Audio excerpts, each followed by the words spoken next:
if you went to bed immediately after the conclusion of Chiefs Commanders last night, you've missed two real big things. One is that you may have missed about 10 or 11 innings of World Series baseball of a game that you assumed was probably winding down when you went to bed. And today, our long national nightmare, it might be over. It's been weeks. It's been long weeks. But we are one step closer to the game-changing reunion we've all been begging for since the moment the breakup was finalized. Folks, nothing's official yet, except for the fact that Mike Pennel is back on the market.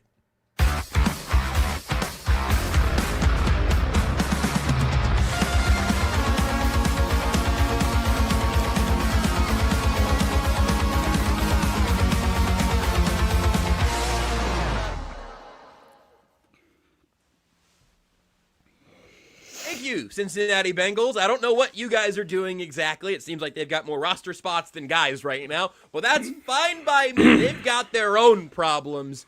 Mike Pennel officially released by the Cincinnati Bengals today, opening up a door for a reunion there, perhaps. Also, a little bit of lukewarm injury news regarding Isaiah Pacheco. Better than you would have thought the moment the hit was made, and a little worse than it looked as he was just excitedly shaking people because his ACL was still intact after the sideline diagnosis there. We've covered a lot of ground in the last 12 hours or so here, fellas. I guess 16 hours. Expand it as you wish. But, Nate, I assume the vibes were quite high last night. Yeah. The vibes were fantastic. I just want the Blue Jays to stop being cowards and stop taking fun away from us, okay? Pitch to this man, you dopes. You can call them cowards. You can't call them dopes. I draw the line there. It's okay, cowardly, cowards. but smart. Is it smart? I don't know. We could also, I guess we have to pitch to Mookie Betts and Freddie Freeman. Yeah, well, yeah. I mean, every single guy in that lineup is making $100 million deferred, so I don't. You know. Guys, he's the greatest baseball player I've ever seen. Pitch to him. Like, hey, you got to go through him to win the World Series. Literally. I think you answered the question as to why they're not with the first part of that. And that's the thing that's unique about baseball is you really can just say, no, thank you. Like, you are allowed to do that. First base. Don't even get into the batter's box. Go. The only time that guy can mercilessly chase you down is when he starts the next game as the pitching. As the pitching for that team. Their bullpen is gone, and he's next. Yeah. Wild. Anyway, baseball was fun last night. We're not here to talk about baseball, Seth. Yeah, I imagine that Seth woke up this morning and saw that 18 innings of baseball had been played. He went, oh, interesting. And then cool. He went about his day. He just said cool. Yeah. Yes. That was the extent of it. Yeah. But the vibes were high at Arrowhead. Yeah, I mean, a lot of guys were talking about Shohei Ohtani in the Chiefs locker room. What do you want me to say? Man, he had 4 extra base hits. And because Andy Reid's from Los Angeles, Pat was saying, some funny things to him in the locker room just about like, hey, we can't lose when your guys just on base constantly. But yeah, like in terms of just like the defense's attitude about how normal it is what they've done over the last 3 weeks, I think is quite striking. Like Mike Pennel just being like, yeah, this is what they do. They throw me the football, I catch it, we go. Definitely meant Mike Dana, not Mike Pennel there, right? It would be crazy. Yep, Mike Pennel. totally. If Mike Pennel was in the locker room last night, Nate, that's bad reporting by you to hold that till today. That would be amazing reporting. Dang it, there's too many mics. Anyway, Mike Dana was saying this. Mike Dana was saying this, guys. By the way, I just ate a bunch of kids' candy because that's where we are in our yearly Lord's calendar. So you don't say. I'm a little sugared. Now look, Mike Dana says, look, I mean, this is what we do. The fact that Nick Bolton's like, yeah, we had some coverage busts, and then we stopped doing that, and we were great, There's so much of just like nonchalant. Yeah, this is what we do. 7 could have been better.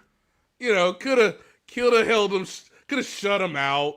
Could have had our second shutout of the game of the season. I mean, look. On offense, it's a lot of fun for those guys. I think Trey Smith was in a good mood. We did see him in the locker room, last night. Trying to get a sense of like, how fun it is right now for Kareem Hunt to just be like, I'm the best. I had to inform Kareem Hunt to his face, sir, you are the best short yardage running back in all of the NFL. That is just a fact. Like, just an absolute fact. Sir, your comments. And he's like, oh, well, that's cool. Yes, it is cool. You are doing the thing that Marcus Allen was so good at throughout much of the mid-90s.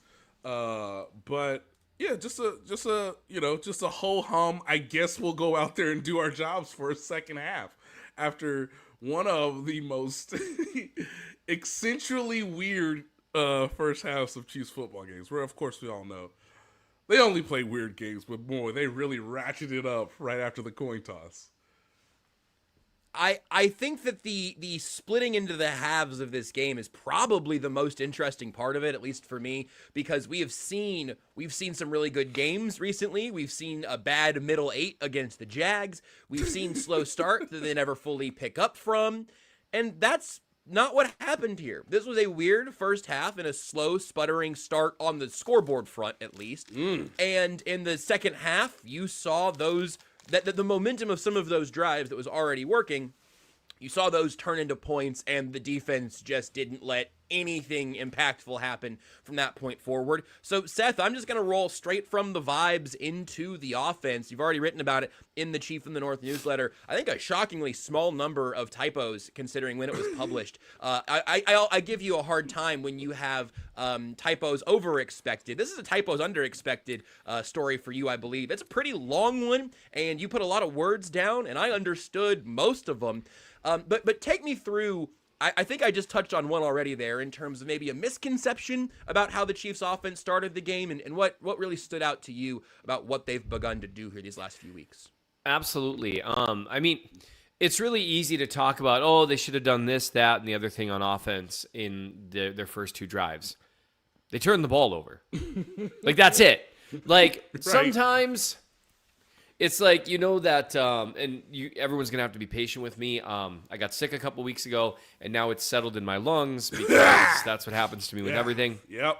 Okay, so we've got Seth on NyQuil and Nate on Skittles. I'm going to go to hell. No NyQuil. I'm not sick anymore. I just still have this cough. And so there's, the bell curve joke where it's like when you don't know anything about something, then you know a little bit, and then you know a lot, and it brings you back to place. It really is, turnovers. Like, if you know one thing about football, who won the turnover battle will probably tell you who won the game. And then there's the bell curve of so many things. Seth, I have a great stat to back up your point about Andy Reid teams when it comes to turnovers. Are you ready, sir? I'm ready. Honestly, I don't think he was. But had I made my point yet? I wasn't even aware I'd made a point. He's backing it up. No. He's on Skittles. Look, man. I'm blocking for you, and then I'm gonna let you leak out like Travis Kelsey. Okay. Under Andy Reid, when the Chiefs committed multiple turnovers, this is via ESPN's research. The Chiefs are 35-25. That is bizarre. All other teams in that time span since 2013 have a losing record. That is unsurprising that all teams have a losing record. I am shocked that I'm shocked that they have an above 500 record on that. That's incredible. And yeah, that's amazing. So with how we view, how Seth. So I'm about to tell you. I'm not gonna bury the lead. I'm gonna tell you the Chiefs' offense was actually moving the ball pretty decently, even in the first half. Seth, how come they only put up 7 points? Well, because they turned the ball over twice. That's the bell curve.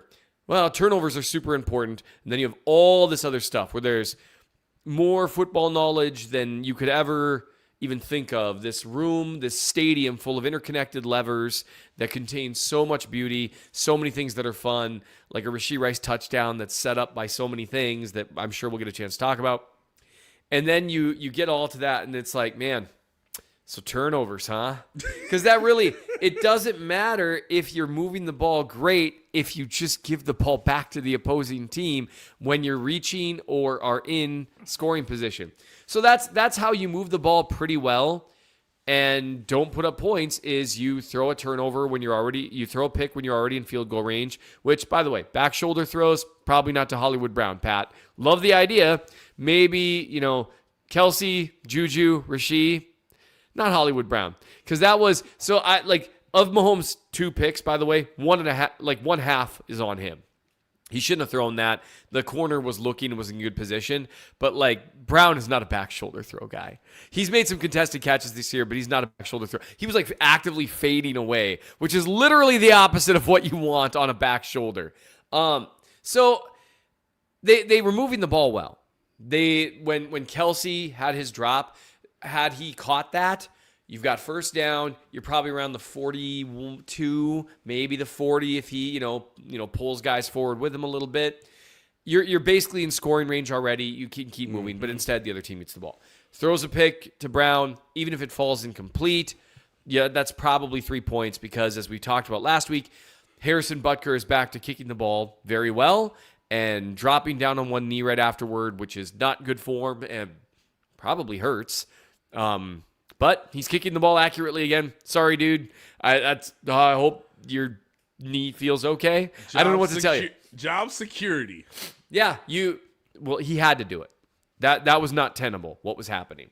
So they were moving the ball well, and then that got me to thinking about the turnover on the goal line against the Jags, which is the only reason they didn't put up 35 in that game and win, which I'm still deeply annoyed they lost that game because they've got a murderer's row in their next 3 games, and they kind of got to go 2-1 if they don't want to be perfect on the stretch.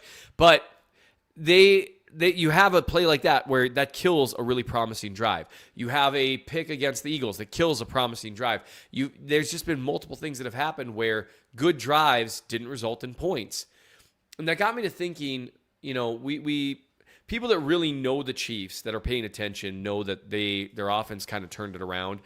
It had halftime against the Giants. I think the NFL as a whole is in the Ravens game, things really started picking up. Second half against the Giants is when it started. And so I went back and I looked at what they've done on drives they're actually trying to score, which takes out Gardner Minshew. It takes out basically a full fourth of the Raiders game, if not more. Takes off a drive against the Ravens, takes off that last drive against the Commanders. And what I found here, the offense is somehow actually better even than what people realize it's been, because the rate stats, which are good stats, EPA per play, DVOA, which does account for garbage time but still doesn't entirely leave it out, all of that, it doesn't show that what's happening when they're trying to score. When they're trying to score, they are moving the ball incredibly well, incredibly efficiently. And so that's what I looked at on the Chief North newsletter. And then there's just a couple fun things here. And I don't know if we want to be Commanders specific, but we've got 41 drives that aren't garbage time drives since the second half of the Giants game. Of 41 drives, you got 22 touchdowns. Woo! That's above 50% touchdown rate. You've got another 5 field goals, which I know people love touchdowns over field goals, but if you average 3 points per drive as a team, you'd probably lead the league in scoring. Correct. You actually would lead the league in scoring. I think most people would say 2.5 points per possession is exquisite. Yeah. Right. So you got 22 touchdowns, 5 field goals, and then you got another missed field goal that was a 56-yarder, but they were in range. I think Butker, kicking the way he is now, probably hits that. And so you have that, but then you've got 3 interceptions, 7 punts, 1 end of half, 1 end of game, 1 turnover on down. They are averaging 6.3 yards per play, which would be right near the top of the league. They are just moving the ball incredibly well, and people aren't even realizing, people are talking about the Chiefs offense looks back, it looks good, but the rate stats, as good as they've been, aren't even quite telling the whole story because they've been annihilating teams lately, that you get at least one garbage time drive, if not, a garbage time quarter and a third against the Raiders. And so it was really cool to watch. And even with as janky as things looked at times against the Commanders, who really started the game well, Mark Bullock has a Substack breaking down the film for the Commanders, and he's had it for years. Excellent analyst. And he wrote a really good piece about how a lot of what the Commanders were doing on defense against the Chiefs was very different than what they've been doing in previous weeks. So if you're wondering why things looked a little janky with that opening script and things looked like they were coming a little harder, it's because they were showing very different stuff than what they've been putting on film, which they had to do because their defense was so bad. Right. And so they really were flying to the ball. This was the first game where Jalen Moore, you could kind of see the downgrade there a little bit. He allowed the rusher to get to his chest a little bit. Yeah. It seemed like the second half went significantly better for him. Was that true to you also? Yes. It was definitely better. Caliendo tightened it up a little bit too, although he still had some struggles in the second half. You saw a little more come from the interior. You saw the pockets weren't as good as they've been with Trey Smith, which we all knew was going to happen. But it was the first game, and this makes sense when you take out Trey Smith and you're not playing a joke of a franchise.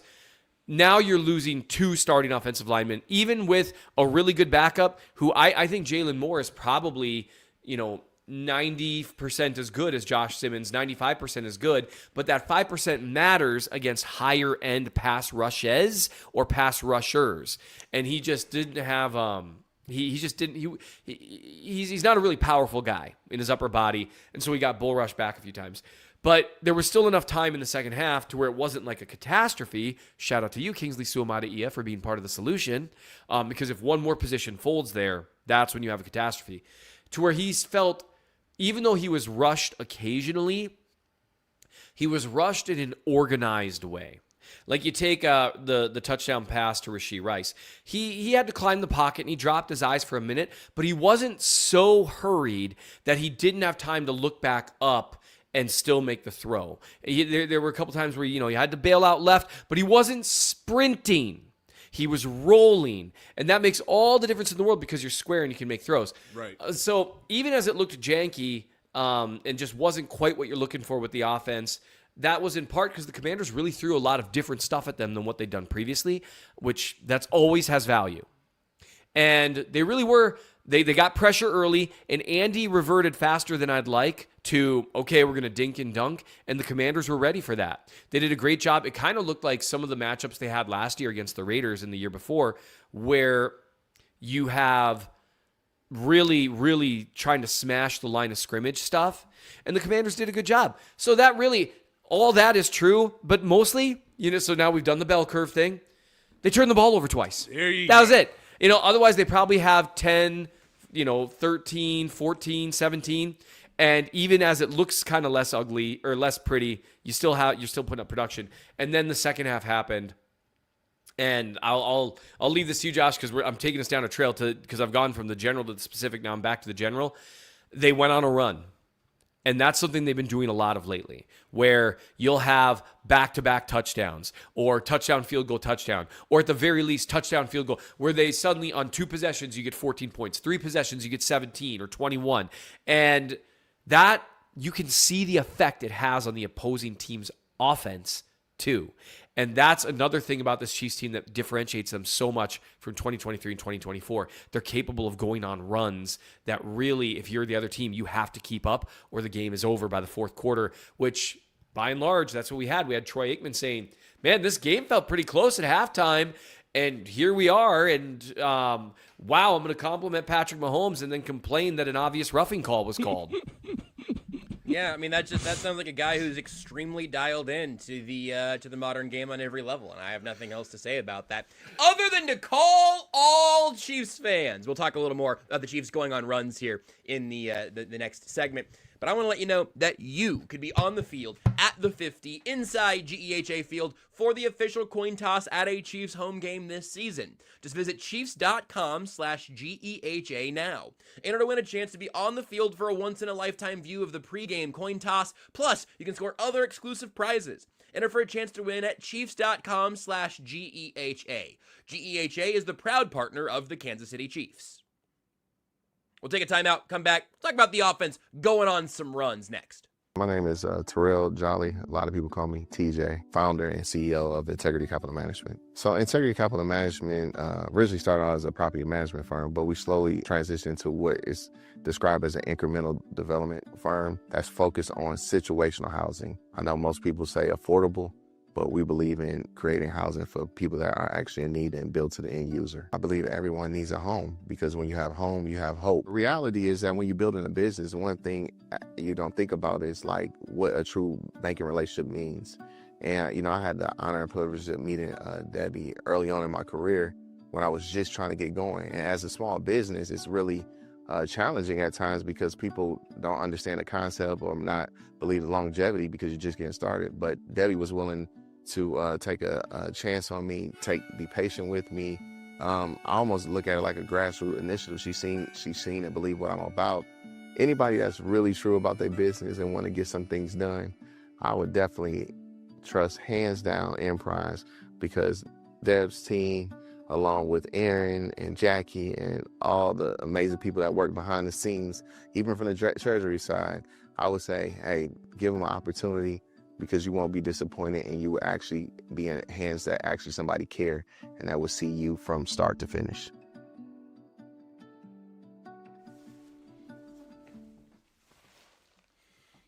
I'm going to throw it to Nate first. I decided I was going to throw it to Nate first, and then we came back, and Nate's just chewing. I imagined on some more Skittles, but I had to decide that's where I was going with the ball. So I'm going to go there based on something that Seth wrote here in the newsletter. Yep. I think the best encapsulation of what it is. I can go to Seth first if you want, Nate, if that's real. Keep going, baby. Let's go. Okay. Seth, you mentioned a great comparison that I've also thought of many, many times over the years when the late, great Terez Paylor talked about how the Chiefs' offense had a lot in common with the Golden State Warriors and Steph Curry's offense, that at any point could go on one of those runs and just delete a deficit or bury you if it was close when it started.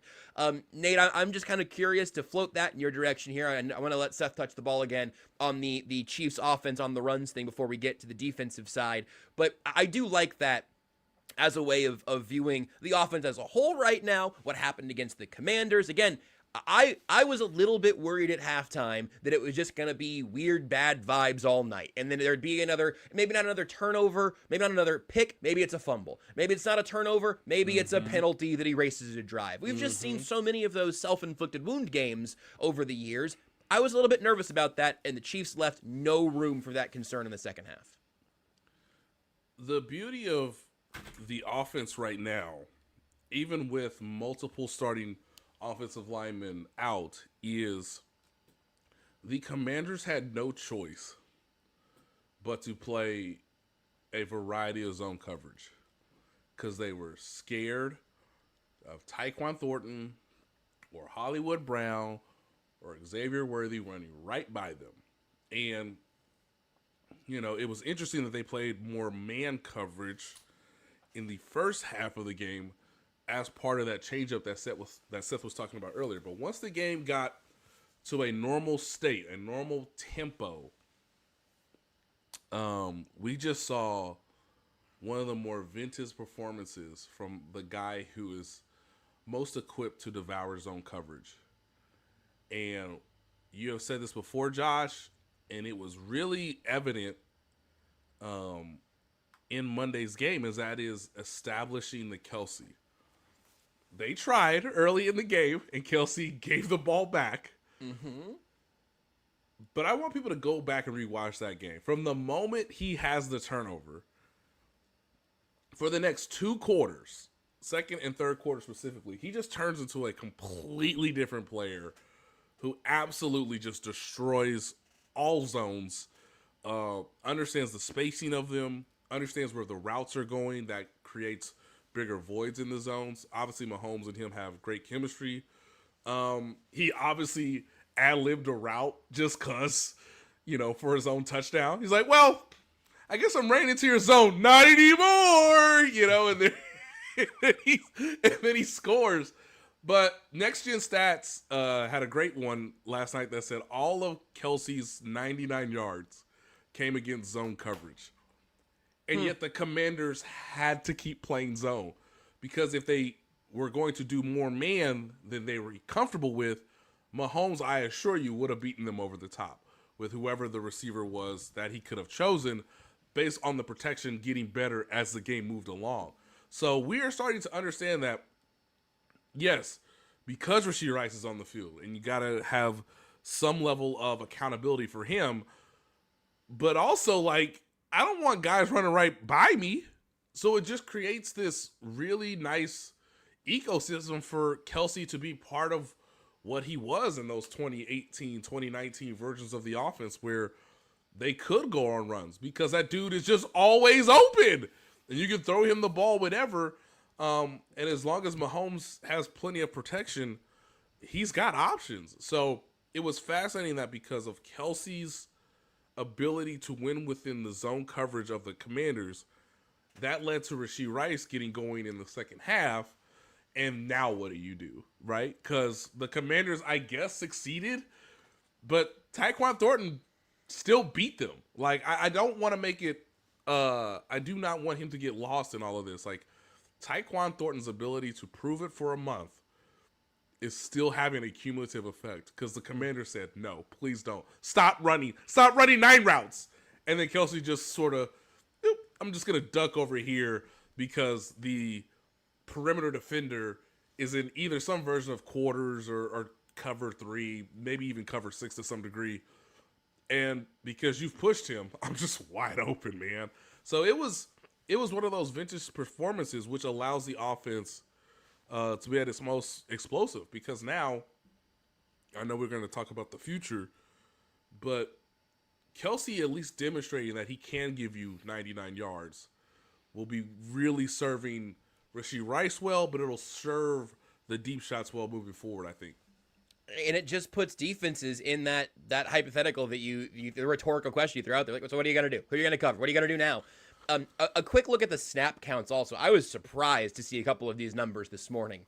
Travis Kelsey played 58 snaps. For comparison, Rashee Rice played 59. Xavier Worthy, 58. Also just kind of note, a decent amount of 12 and a couple of plays of 13 personnel. So Noah Gray had 38 snaps. That's more than half. Hollywood played 26 snaps. Juju, 21. Tanyan was out there for 5. I don't know how many of those came later in the game. He served a purpose on Rashee Rice's touchdown by just get my guy a free release because you're gigantic. And I'm bummed that Tyquan Thornton only played 5 snaps last night, but I'm not mad. But he ran fast and he ran hard on all 5 of them. And I assume, and I hope it's not because of injury, but I assume at some point he's going to get back into at least double-digit snap count territory. And again, if you're playing less heavy, maybe that's the thing that solves it on its own.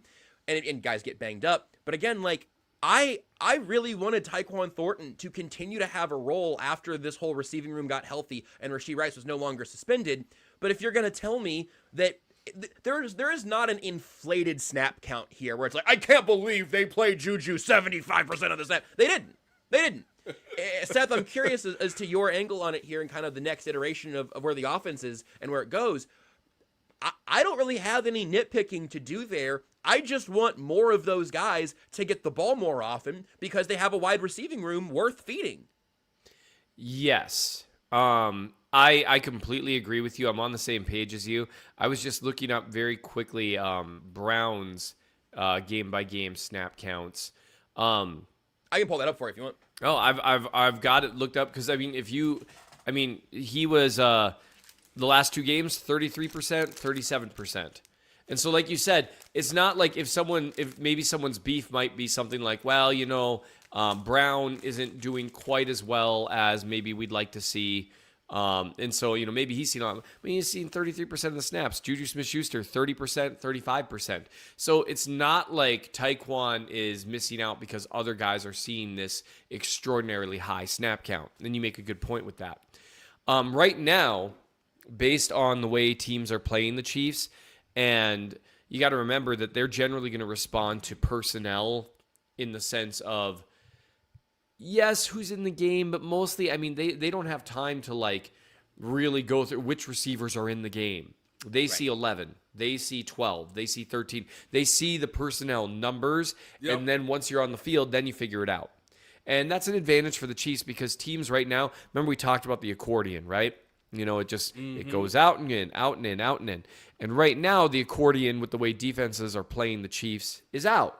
They are worried about getting beaten over the top. They're worried about giving up a big play to man coverage.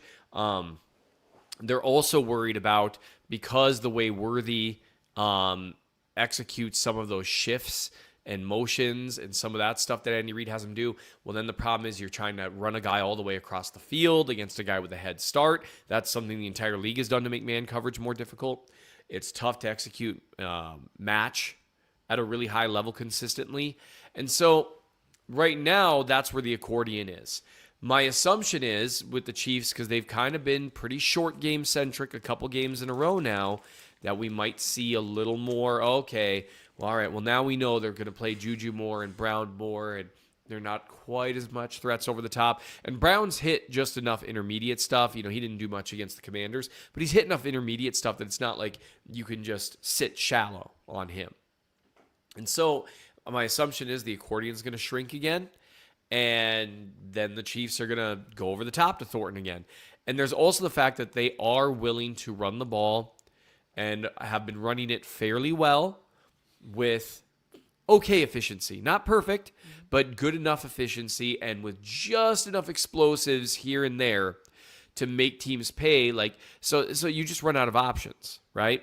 You definitely want to be careful about deep stuff, so you want to probably have two safeties over the top, but there's some weaknesses there too, unless you're playing some version of quarters, and that's tough to play because they might just run the ball down your throat, but they're also lining up in 13 personnel and then spreading the ball out. They're spreading out personnel-wise too, or spreading out alignment-wise. Yep. So right now the idea is no matter what game plan you've created for the Chiefs, we can poke and prod and see what you're trying to do and what you're focusing on taking away, and then we'll just do the other thing because there's no perfect defense.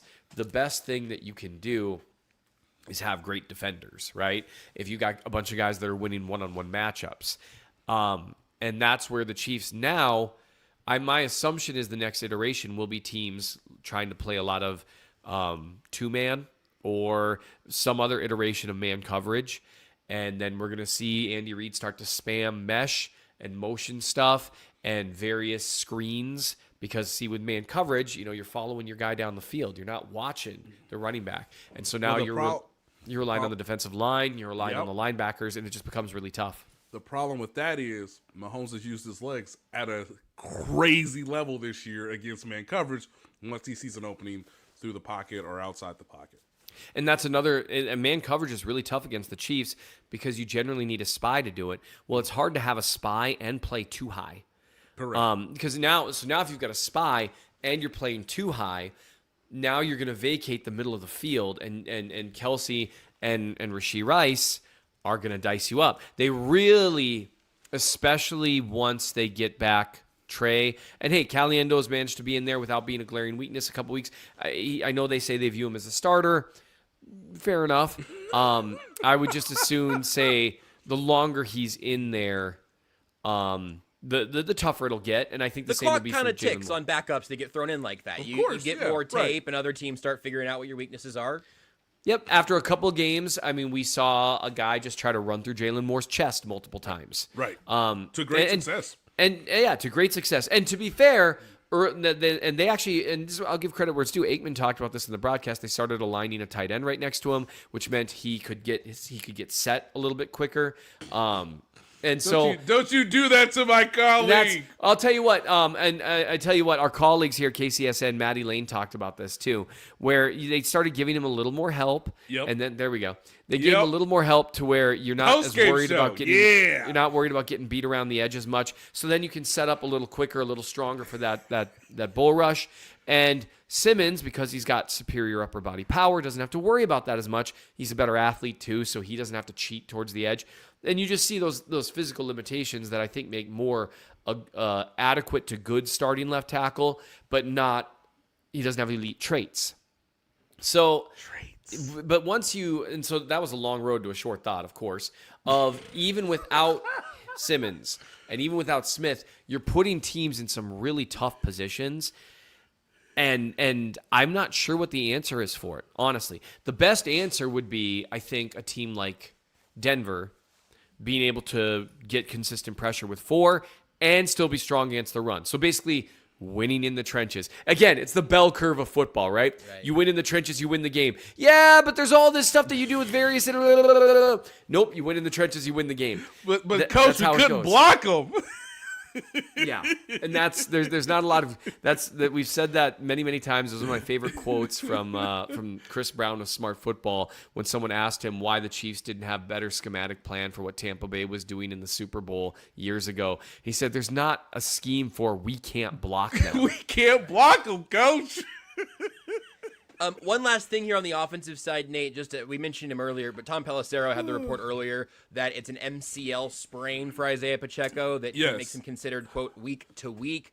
It's a short week for Buffalo, and the bye week is just around the corner. So we'll talk more about the running back room on Thursday. We'll have more information. If he doesn't practice Wednesday and Thursday, we'll know how it's heading. But does that seems about right to you? And then theoretically, we get a season debut of Elijah Mitchell. He's been on the active 53. The Chiefs clearly see some value in him, and you expect that eventually one of your top 3 running backs is going to get hurt.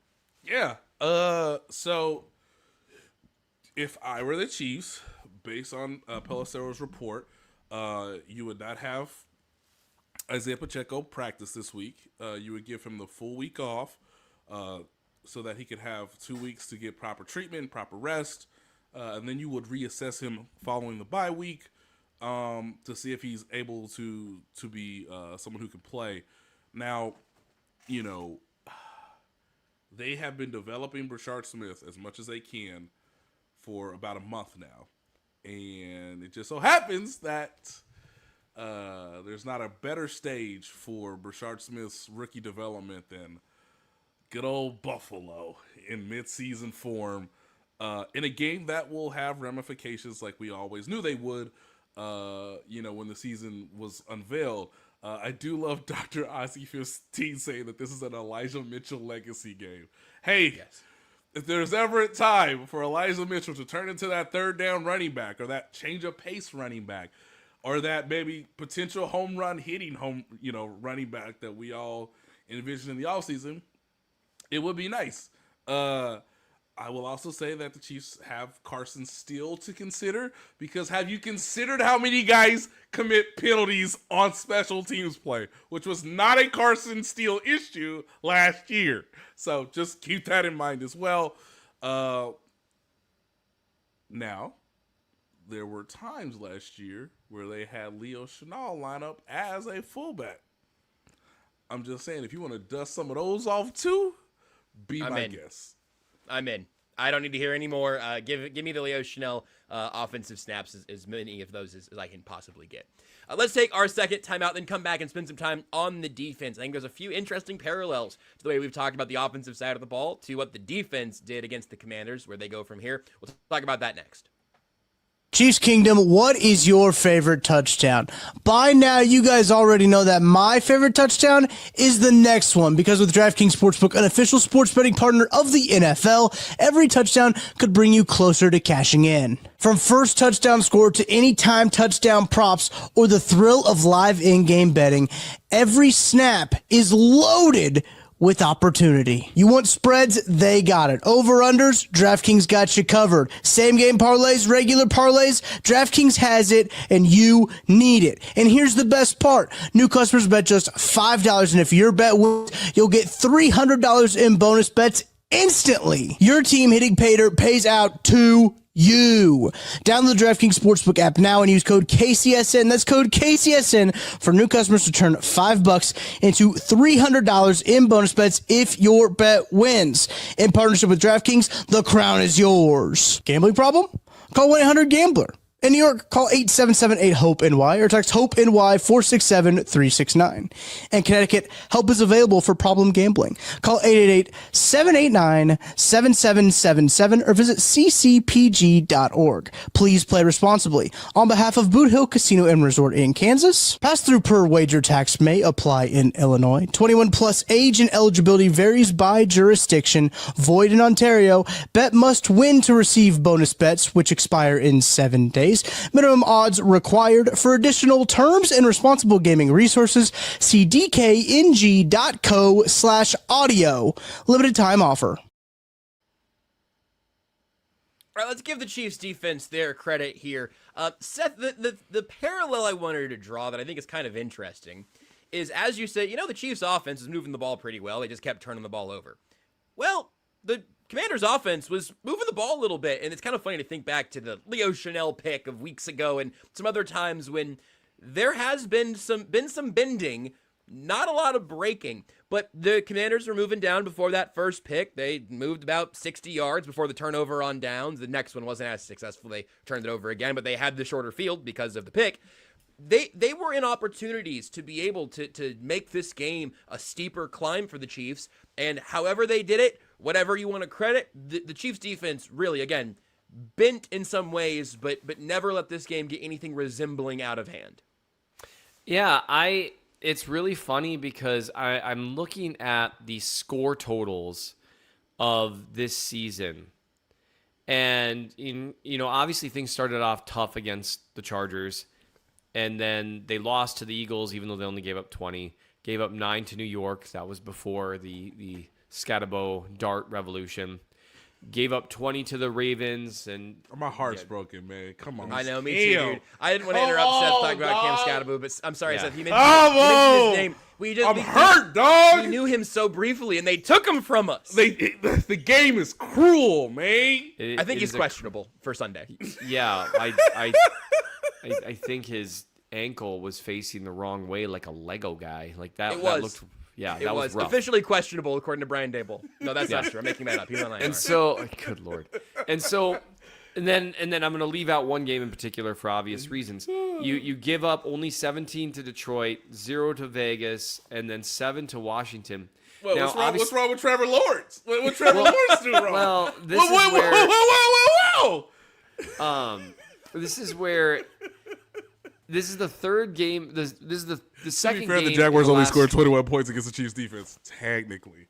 That's true. And so that would have been 24 points. And, obviously, Yeah. again, man, 14-point swings. Yikes. Boy, do those change football games.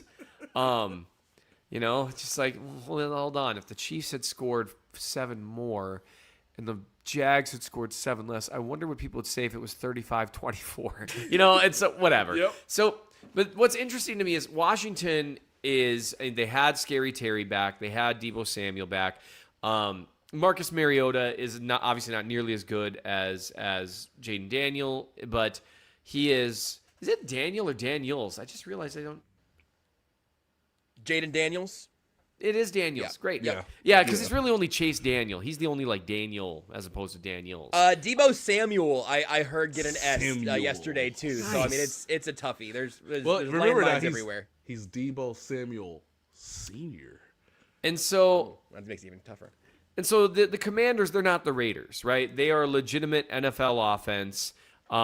Mariota played pretty well, honestly. I don't know what that. I have a Daniel problem until just now, and I'm going to for the rest of my life, Seth, because I'm going to have. Oh, it's Chase Daniels. It's got to be Chase. It's Jaden Daniels. Yeah. You just gave me your problem, which has happened many times over the course of our relationship Yeah, I'm together. pretty but happy about it.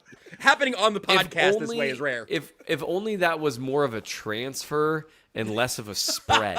It's infectious. Yeah. It's not transferable. So I Okay, apologize. sorry, go ahead. And so the Mariota played well. They've got a legit offense that's called pretty well. They did some good things against Spags. And then the Lions, it looked tougher. The Lions were a buzzsaw before they played the Chiefs. And then suddenly it was like, oh, I don't know how impressive it is. Then they whooped the Bucks, and everyone's like, oh, look how good they are. I was like, hey, like, wait, you don't just get to take a week off from discourse, but apparently you do. Whatever. Here's what I don't get about the Chiefs defense right now. They do not get pressure at a rate that makes me comfortable or really very close to it. And they've had some blown coverages this year. They had some against the Commanders, and Dana made a good point. I mean, they were sitting there. They overall played well, except when they allowed receivers to run wide open. Like even like Scary Terry's touchdown, that was a really cool, rainbow from Mariota. But the reality is either Watson or Connor. I don't know which one of them. I think it's Connor based on the alignment and I think they were playing some version of quarters. This is through next gen and some of the player tracking data, where I think the player who has the under route is supposed to be Connor, and he's late getting there. While I can't remember who he's occupied with, but Watson is occupied by another receiver. Right, and so there's some concern there, but yet somehow they are just able to. Did you see what he did, Seth? Did you see what he did? Spags did it again, boys. I think that's the problem. And obviously Nate knows now because this is his bit. But sometimes he'll say, did you see what he did? And he won't tell us who he is or what he did. And so we have none of the necessary factors to narrow this down. Hey. I may or may not have seen what he did. Did you see what he did? Question. Did you see what he did on another primetime standalone game for the entire league to watch? He's a wizard. Nate, not Spags. I mean, Spags too, but in this case, Spags too, but like Steve Spagnuolo's like, we gotta throw it. We gotta throw him back on the scent because I threw him on the scent. They took the scent off, put him back on the scent. He had Jamari Connor play the nickel again. Oh yeah, I did see that. Yep, it went poorly, and so Hey, do we have a big game next week? Hey, put him back in the slot. Put him back on the sit. I've reached a point where I have no desire to even talk about it because it doesn't do me any good to just. I do. Noah Williams had 8 snaps in this game, by the way. Did you see what he did, kids? We'll see you on Sunday, son. Yeah, Noah Williams. Yeah, he had the lowered snap Christian count. Fulton could be the greatest quarterback. You'll never see him. Did you see what I'm doing? See what I'm doing, guys? Look at what he's doing. 7 points allowed. And that's the rub of it. They held him despite some genuine issues with stopping them, some third and down frustrations. And that's what's interesting about the Chiefs right now is they're very boa constrictory in how these games have been going, in that their defense and offense have both now for multiple weeks in a row have shown up simultaneously. And this is where when their defense is playing well and their offense is playing well, and it would be really easy to say, oh, what you're about to say is true about all teams, but it's just not. When the Chiefs defense and offense are both playing well, they become an absolute buzzsaw because they'll go on a run on offense and then they become really hard to score against on defense. And that's one of those things with complementary football. When the Chiefs offense starts going on a run, they've scored, and then Spags knows that other team feels like they have to answer, and suddenly one of the few weaknesses that Spags defenses have at times is how vulnerable they are to legitimately decent under center play action. It slows their pass rush way down because a lot of times they've got guys minding a couple of gaps. So that's why you'll see, they're sitting there holding the gaps. Well, okay, it's play action. Then they start to move forward, but now the time's already been bought. But when you've just scored and put yourself up by 2 scores, and the other team, has to throw the ball to try to catch up, that just changes things. And so they really, they're leaning on their ability to defend the sideline, to defend some of the easy button stuff. We talked about that a few weeks ago with the safeties, and we saw it multiple times where Connor or Hicks or Cook made a tackle near the sideline that they really constrict things, and you basically have to start making really good throws or catches to continuously perform. And that's and Scary Terry did a couple times, right? And so, but they make you earn it. Yes. And that's the big thing. Making them earn it without a good pass rush is really hard to do, and that is what they're doing right now. So I'm really curious what we're going to see against the Bills. My guess is we'll see more Noel Williams, and we'll see fewer 3 safety sets. But they also, I think they like having Jaden Hicks on the field. I mean, Cook has been playing so well for the Bills, and stopping the run's a big deal. And he is kind of a play stopper when he makes tackles. So with the defense, there are still areas of concern. That's why I know everyone's asking about Mike Pennel. From the sounds of it, there's a lot of rumors flying around that the Chiefs are going to bring him back immediately. Okay. Please do. Yeah. And here's the thing with Mike Pennel. You don't need him to be a star. You don't even need to be necessarily a really good player. You need him for 5 to 10 snaps a game. Come in and be solid against the run, and at least push the pocket a tiny bit once. That's it. You do that, and suddenly maybe Chris Jones is 3% less tired in the third quarter. Marlon Tuipulotu played 8 snaps. Again, I don't know how many of those were when they were like Jeffrey Bassa and Joshua Williams played 4 and 5 snaps. They were rotating some guys in there at the end.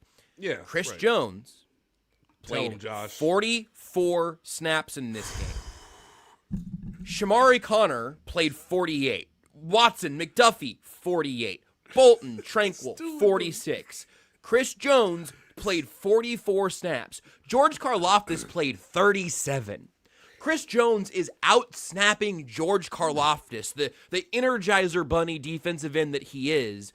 And Tillery played 24, and Derek Nottie played 12, and Mike Dana played 20 and did some inside-outside, obviously, and had the sack where nobody blocked him, and he did his job and cleaned it up. Mike Dana with an all-time do-your-job game where he did not need to have any incredible feats of athleticism, and he had a killer pick and a sack where he didn't bleep it up. Right. Hey, man, a ball's going to bounce in your direction, and Marcus Mariota's going to be right there as his offensive line parts for you. Don't bleep it up. And a lot of guys do. Most defenders do. And he didn't. Good on Mike Dana. But, this was a thin group before Omar's injury. It's even thinner now. They need Mike Pennel.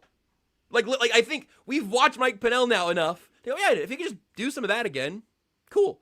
I did also want to mention, I thought it was a good call here from Charles Goldman, who tweeted that Pennel was released with a non-injury settlement. That's typically a designation you see when a player requests their release and are still owed guaranteed money, but the team doesn't want to pay the full amount owed. First of all, the Bengals jokes write themselves, but even then, I would understand where they're coming from. Like, okay, we'll let you go, but you're going to let some guaranteed money go, and then hopefully you can go, from our side, hopefully that's setting up this reunion here in Kansas City. Nate, anything you want to add on the Pennel front, as Seth and I have each had our 2 cents? Do it. Yesterday. Fantastic.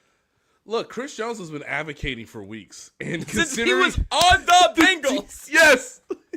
Well, now the league really doesn't care about that rule, but it's like, hey, he's not a decision maker. He's not someone who can, sign a player. But if he was telling Trey Hendrickson to force his way out, I think they might, It's like, right. It's his buddy. It's Mike Pennel. Yeah, exactly. So, based on what you just told us about Chris Jones's workload and the fact that, I think because he has to play so many snaps, because they're in such a deficient position at the defensive tackle, he can't go crazy the entire game. He just can't. He has to be there the duration of the season, guys. He cannot. Now, obviously, the Commanders did a good job of double teaming him and accounting for where he was, which did set up for Charles Omenihu, George Karlaftis, and Mike Dana to have good days. But you can't be playing this many snaps, man. You can't. So, for his sanity, and his soul, maybe, he needs Mike Pennel back. So, that's going to have a nice bit of, it's going to have a nice effect on the locker room. To Seth's point, it will probably do you some good on the field. And Mike's been through the trenches. He's been through the battles. The Buffalo Bills don't want to see him, man, especially in January. So, the moment you are informed that he has been released because the Bengals are, in fact, the Bengals, yeah, you got do it immediately. Like, it's okay for a front office to acknowledge, hey, we messed up before the season began, and now we have a chance to rectify it. Go rectify it. One little wrinkle that I thought of earlier, I still think that adding in the trade market makes a lot of sense. It also seems like there are a decent number of pass rushers who are at least having their name thrown out there, which is not the same thing as getting traded, but I'm just noting that. I think what Mike Pennel would do is give the Chiefs a chance to make their big pre-trade deadline move to be a defensive end if they choose to go that direction. Like, you can have... I think we talked about this on Thursday, or maybe it was Tuesday. I don't know. I think we talked about this last week. Where it's like, it feels like now they need to make two moves. Like, there are two vacancies. Like, there is a defensive tackle setting a floor for you, and some sort of, perhaps at least a slight difference maker, a needle mover of some sort.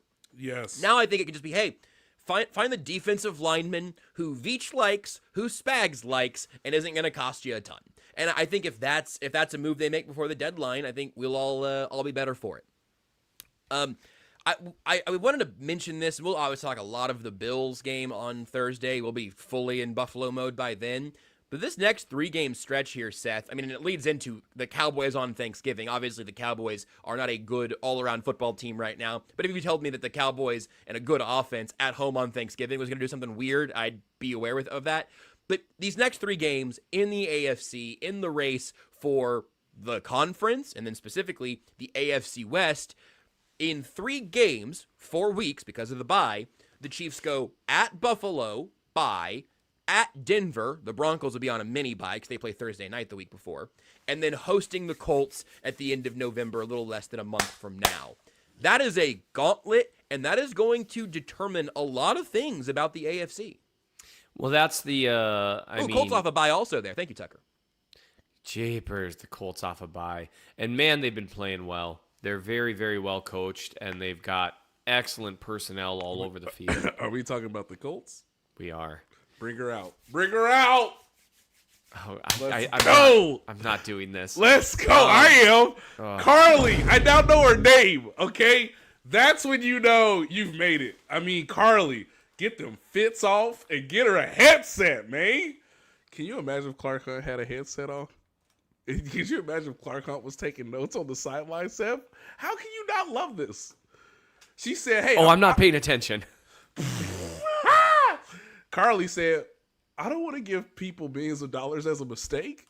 Man, just incredible. A quote machine out here living her best life, and got the boys doing well. She got everybody spooked. Everybody spooked into playing 7-1 ball. Who don't want this good of an owner? If they were game of 200 500, the boss on the sidelines in every meeting would probably have a different tenor. They're winning.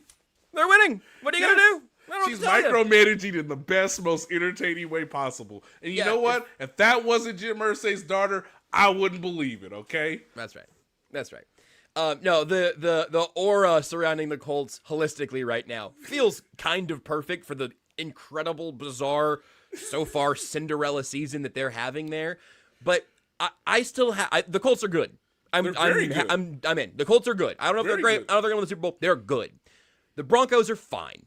And I'm still mad at them in the way they play football in a way that is frustrating. And then obviously the Bills on Sunday. Like that, Denver still holds the lead in the AFC by a full game. The Chargers are ahead of the Chiefs because they have the tiebreaker there. So Seth, is our final thing here. What did stand out to you about that gauntlet that you wanted to mention?